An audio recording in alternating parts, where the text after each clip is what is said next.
तो आइए आज हम लोग एक नए सीरीज़ की शुरुआत करते हैं। हिंदी में न्यूज़पेपर से कुछ इम्पोर्टेंट इशूज़ को डिस्कस करते हैं, क्योंकि यूट्यूब पे जैसा कि आपको पता होगा कि हिंदी में किसी भी इशू को लेकर डिस्कशन क्वालिटी वाले बहुत कम ही हैं। तो हम लोग उस कमी को पूरा करने की कोशिश करते हैं। तो आज हम लोग डिस्कस करेंगे हिंदुस्तान न्यूज़ पेपर के प्रमुख संपादक शशि शेखर जी के द्वारा एक आर्टिकल यहाँ संपादकीय पेज पे लिखा गया है उसको। जैसा कि आपको पता होगा, शशि शेखर सर एक बहुत ही जाने माने बहुत लंबे समय से एक सीनियर एडिटर रहे हैं, और बचपन में अगर आपने नंदन मैगजीन पढ़ा होगा तो उसके भी ये एडिटर रह चुके हैं। और इस तरह इन्होंने बहुत सारे मैगजीन्स और न्यूज़पेपर को में अपना एडिटर का काम किया है। और मेरे लिए एक और भी गर्व की बात है कि ये मेरे ही हम लोग एक ही एलुमनी में एक ही कॉलेज से पढ़े हुए हैं, तो मैं इनसे एक दो बार मिल भी चुका हूँ कॉलेज फंक्शन में।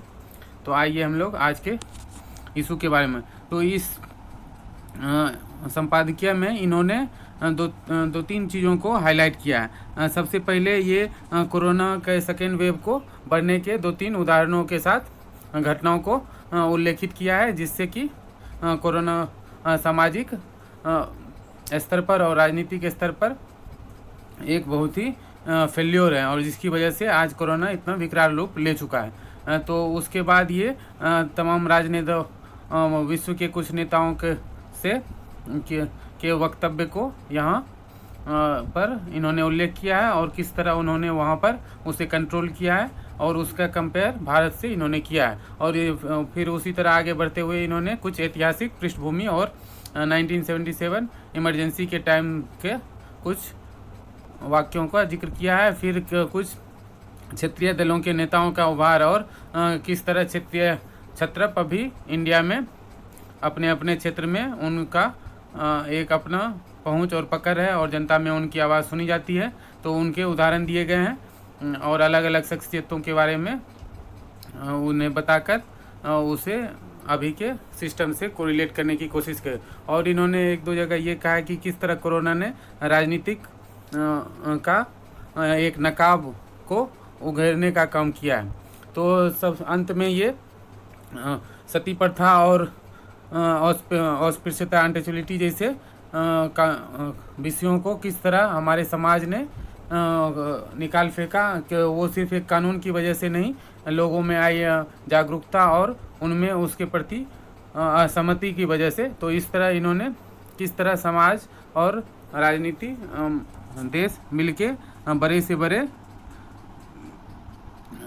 बड़े महामारी को हरा सकती है, उस तरह इन्होंने इस पॉजिटिव नोट पे इस एडिटोरियल को ख़त्म किया है। तो आइए हम लोग शुरू से देखते हैं।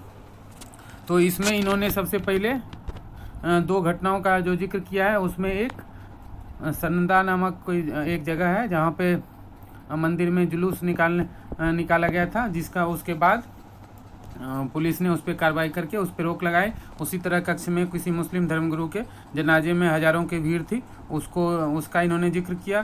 फिर उसके बाद कुंभ को लेके, महाकुंभ जो अभी हरिद्वार में किया गया, तो उससे आने वाले 99% लोग, एक मध्य प्रदेश में एक जगह पर लोगों का टेस्ट किया गया था, तो वहाँ से आने वालों में 60 लोगों में 59 को कोरोना टेस्ट पॉजिटिव आया था।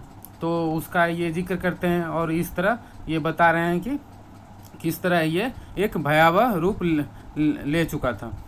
तो इस तरह इन्होंने यहाँ पर एक British prime minister Boris Johnson के एक वक्तव्य का भी उल्लेख करते हैं, जिसमें उन्होंने बताया है कि उन्होंने नैतिक तौर पर बोला है कि सबको कि ये एक बहुत ही भयंकर बीमारी है, जिससे हम अपने तमाम प्रियजनों को गंवा सकते हैं। तो इस तरह का ये यहाँ पर इनके वक्तव्य को इनके उल्लेखित करने का इनका ये आशय है कि किस तरह इस तरह के कोई भी वक्तव्य भारतीय नेताओं के द्वारा नहीं सुना गया, क्योंकि अगर ऐसा वो बोलते तो उन्हें चुनावी सभाएं रद्द करनी पड़ सकती थी। तो यहाँ पे इन्होंने ये भी कटाक्ष किया है यहाँ के नेताओं पर। तो उसके बाद इन्होंने एक बहुत ही अच्छा पॉइंट यहाँ डिस्कस ये किया है कि ये बता रहे हैं कि अभी कोरोना महामारी में भी बंगाल में या बिहार में या तमिलनाडु में कहीं भी चुनाव में इतनी बड़ी बड़ी रैलियाँ होती रहीं, लेकिन फिर भी लोग इसको रैलियों को लेकर शिकायत की, लेकिन कभी भी स्वास्थ्य व्यवस्था को दुरुस्त करने का कोई भी मुद्दा चुनाव में लगभग नदारद ही रहा।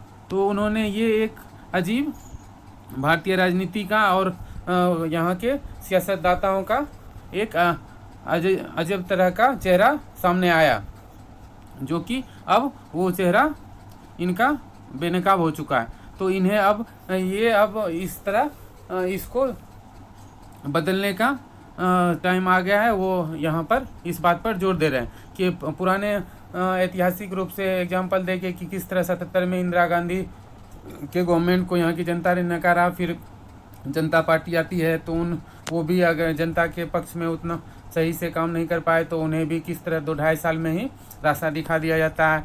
फिर उसके बाद किस तरह क्षेत्रीय दलों का उभार होता है। अभी के तमाम जो क्षेत्रीय दल के नेता हैं उनके नामों का यहाँ उल्लेख किया गया। ममता बनर्जी, शरद पवार, जगनमोहन रेड्डी, स्टालिन, इस तरह इन क्षत्रपों का और इन्होंने उदाहरण देके समझाने का प्रयास किया है। तो उसके बाद इनका कहना है कि इन्होंने जिस तरह 2 घटना, एक सामाजिक स्तर पर लोगों की असावधानी, दूसरा ये चुनाव वगैरह को लेके राजनीतिक दलों की असावधानी, इन दोनों को उठा के अब पहले सियासतदाताओं की बात करते हैं कि किस तरह इनमें बदलाव आ सकता है। तो इस तरह इन्होंने और भी कुछ शख्सियत जैसे यहाँ पर चर्चा किया है इन्होंने अमरिंदर सिंह का और पी विजयन। तो इस तरह उन्होंने इन सब नेताओं को एक अलग किस्म की शख्सियत बताया।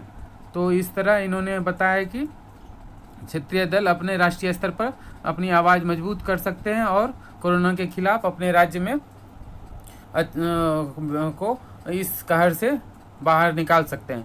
तो इस तरह किस तरह तो नई दिल्ली के तौर तरीकों में बदलाव आया है पिछले 1 साल में, उसको भी यहाँ पर इन्होंने इंगित किया है कि लास्ट ईयर किस तरह केंद्र सरकार ने पूर्ण देश में लॉकडाउन घोषित कर दिया गया था, लेकिन अभी इस बार राज्य को ये जिम्मा दे दिया गया था। उसके बाद ये सामाजिक स्तर पे ये बताते हैं कि किस तरह सिर्फ कानून बनाने से कोई भी महामारी या कोई भी जो समाज में भेदभाव या सामाजिक विद्रुपता है तो उसको किस तरह समाज के लोगों ने आगे बढ़ के उसे नकारा है और उससे पार पाया है। तो इसी में ये यहाँ पर 2 ही बहुत ही सामाजिक बुराई, सती प्रथा और अस्पृश्यता कानून के चलते अतीत का फसाना नहीं बनी, इसके खिलाफ असहमतियाँ पहले से विद्यमान थी और लोगों ने इसे अपने सोच से गति प्रदान की। तो ऐसे उदाहरण से इन्होंने ये बोल रहे हैं कि इस तरह के उदाहरण यकीनन अवसाद भरे दिनों में भी हमें आगे के लिए कुछ ऐसी राह खोल सकेंगे जो कि अब तक के लिए अनजानी थी। तो इस तरह हम लोगों ने इस आर्टिकल में इस संपादक के थ्रू हम लोगों ने देखा कि किस तरह भारत में कोरोना ने सेकेंड वेव किस वजह से कोरोना ने अपना पांव पसारा और किस तरह इसमें बदलाव की ज़रूरत है और किस तरह हम लोग इसमें पार पा सकते हैं। तो मैं आशा करता हूँ कि आपको ये वीडियो अच्छा लगा होगा। धन्यवाद।